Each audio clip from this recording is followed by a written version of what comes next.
സംരക്ഷിക്കേണ്ടതിന്റെ ആവശ്യകതയെക്കുറിച്ച് സംസാരിക്കാൻ ഞാൻ ഈ അവസരം വിനിയോഗിക്കുന്നു. മനുഷ്യന്റെ അത്യാഗ്രഹങ്ങൾ കാരണം ഇന്ന് നമ്മുടെ പരിസ്ഥിതി വലിയ പ്രതിസന്ധി നേരിടുകയാണ്. വനനശീകരണം, പ്ലാസ്റ്റിക് മലിനീകരണം, ആഗോളതാപനം എന്നിവ നമ്മുടെ നിലനിൽപ്പിന് തന്നെ ഭീഷണിയായി മാറിയിരിക്കുന്നു. ഒരുവിധം പറഞ്ഞാൽ എന്ത് കഷ്ടം അല്ലേ? നമ്മൾ സംരക്ഷിക്കേണ്ടേ നമ്മുടെ അമ്മയാകുന്ന ഈ പ്രകൃതിയെ. അതെങ്ങനെയെന്നല്ലേ? അതിലേക്കുള്ള മാറ്റത്തിനായി ഒരു കുഞ്ഞു കഥ ഞാൻ പറഞ്ഞു തരാം. പണ്ടൊരിക്കൽ പച്ചപ്പ് നിറഞ്ഞ ഒരു കൊച്ചു ഗ്രാമത്തിൽ നമ്മളെ പോലെയുള്ള ഒരു കൊച്ചു മിടുക്കി അമ്മുവും അവളുടെ മുത്തശ്ശനും താമസിച്ചിരുന്നു. ആ ഗ്രാമത്തിന്റെ നടുവിലൂടെ ഒരു വലിയ പുഴ ഒഴുകിയിരുന്നു. അതിരുകളിൽ കാറ്റിൽ വീഴുന്ന മരങ്ങളും പക്ഷികളുടെ പാട്ടും അണ്ണാറക്കണ്ണന്മാരുടെ ഓട്ടവും ആ ഗ്രാമത്തെ.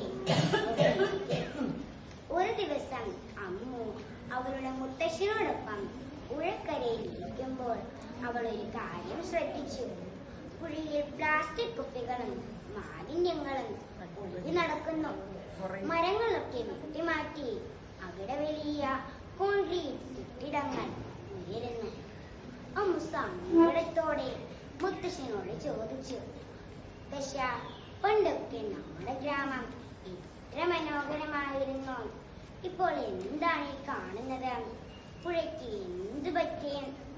മുത്തശ്ശൻ ദീർഘനിശ്വാസത്തോടെ പറഞ്ഞു, മോളെ, മനുഷ്യർ അവരുടെ ആവശ്യങ്ങൾക്കായി പ്രകൃതിയെ മറന്നു. മരങ്ങൾ വെട്ടിമാറ്റിയപ്പോൾ പക്ഷികൾക്ക് വീടില്ലാതായി. പുഴയിൽ പ്ലാസ്റ്റിക് വലിച്ചെറിഞ്ഞപ്പോൾ പുഴ മലിനമായി. പ്രകൃതി നമ്മെ സ്നേഹിക്കുന്നു, എന്നാൽ നമ്മൾ അവയെ നശിപ്പിക്കുകയാണ്.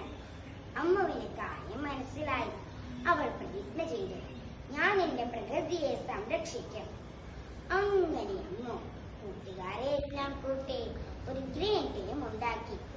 അവർ ഗ്രാമത്തിലെങ്ങും മരങ്ങൾ നട്ടു. പുഴയിലെ പ്ലാസ്റ്റിക് മാലിന്യങ്ങൾ നീക്കം ചെയ്തു. വീടുകളിൽ ഉണ്ടാകുന്ന ജൈവമാലിന്യങ്ങൾ ഉപയോഗിച്ച് പച്ചക്കറി തോട്ടങ്ങൾ ഉണ്ടാക്കി. അല്പം കഴിഞ്ഞപ്പോൾ ആ ഗ്രാമത്തിലേക്ക് മഴ പെയ്തു. പക്ഷികൾ വീണ്ടും പാടാൻ തുടങ്ങി. പുഴ തെളിഞ്ഞൊഴുകി. പ്രകൃതി വീണ്ടും പുഞ്ചിരിച്ചു.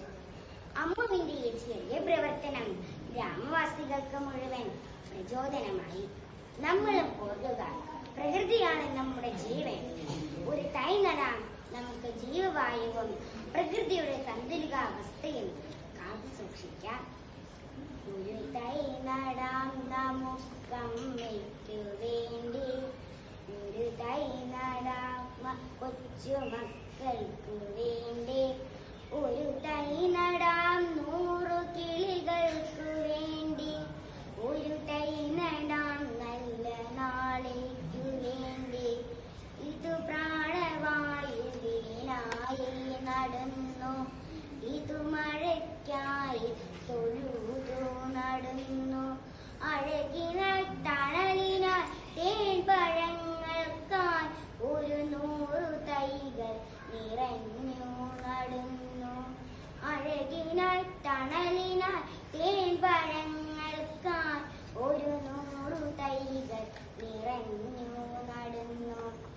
എല്ലാവർക്കും എന്റെ പരിസ്ഥിതി ദിനാശംസകൾ. നന്ദി, നമസ്കാരം.